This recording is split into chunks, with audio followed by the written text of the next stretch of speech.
Castle Howard has featured in TV shows like Bridgerton and Brideshead Revisited, and now, more than 80 years since it was damaged in a fire, the stately home near York has been given a new lease of life. This weekend, visitors will get a first look at the results of years of painstaking renovations. Alison Freeman has been to find out more.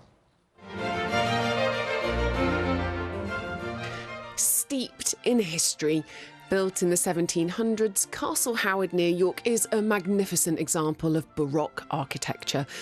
But look closely and you can see a reminder of the disaster that threatened this beautiful building. So this is all burnt out. The fire? The whole of this wing. So it went all the way along to where we were at the Tapestry and the dome came down.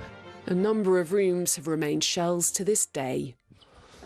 This is what the Tapestry Drawing Room looked like. It was bare stone, the fireplace was just a hole like this. So this gives you a very good indication of sort of what we were starting from. The scale. The scale, yeah.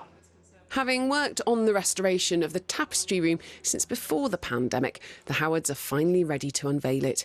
It's filled with traditional features, but the stars of the show are 4 tapestries created in 1706 depicting the seasons. They'd been moved elsewhere when the fire took place. We knew the tapestries were actually woven to go into this room, so that was the starting point. It's a bit like making a suit to match the buttons. Castle Howard was built by the 3rd Earl of Carlisle, whose portrait hangs around the corner at the start of the Long Gallery, which too has been renovated as part of what's being called the stately home's 21st century renaissance. His son's trips around Europe, known at the time as the Grand Tour, key to some of the collections it now holds. So all the works around the bottom here are antique pieces that were collected by the 4th Earl of Carlisle on his 2nd Grand Tour, when he used a couple of agents in Rome to fill his boots with antiquities.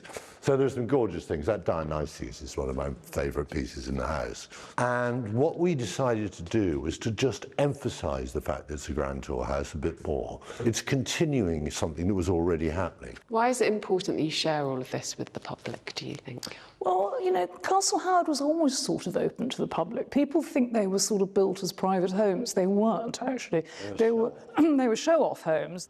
And whilst the tapestries may have faded a little over the past 300 years, they still hold the secrets to the 3rd Earl's vision for the house. You turn them over on the other side, those colours are so vibrant. And that really tells us a lot about the 3rd Earl's original home.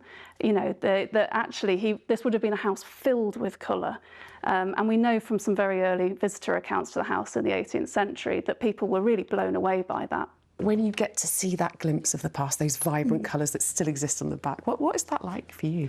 Oh, I mean, it was a wonderful moment when we turned them over, and it was like a sort of gasp, you know, sort of think, wow, I can't believe that this is here and it's hidden. Nick Hesp led the team who decorated the room. Much like the Howards, his craft and passion has been passed down through the generations. In the 70s and 80s, my old man, he restored this room now and one of the other rooms that were all burnt out, and so to now, sort of 40 years later, to get to do another room, the Tapestry Drawing Room, and to do all the gilding in there, it's thoroughly rewarding. The renovations are officially launching to the public this weekend. Ironically, we're hoping that people who've never been to the house before will just see it as part of the house, because we want it to look as though it's always been here. I mean, the level of craftsmanship in here is simply superb. Coming in here sometimes now, I feel just a trace of what it must have felt like for the 3rd Earl of Carlisle who built this house, to start seeing the house going up around him. Alison Freeman, BBC News, Castle Howard near York.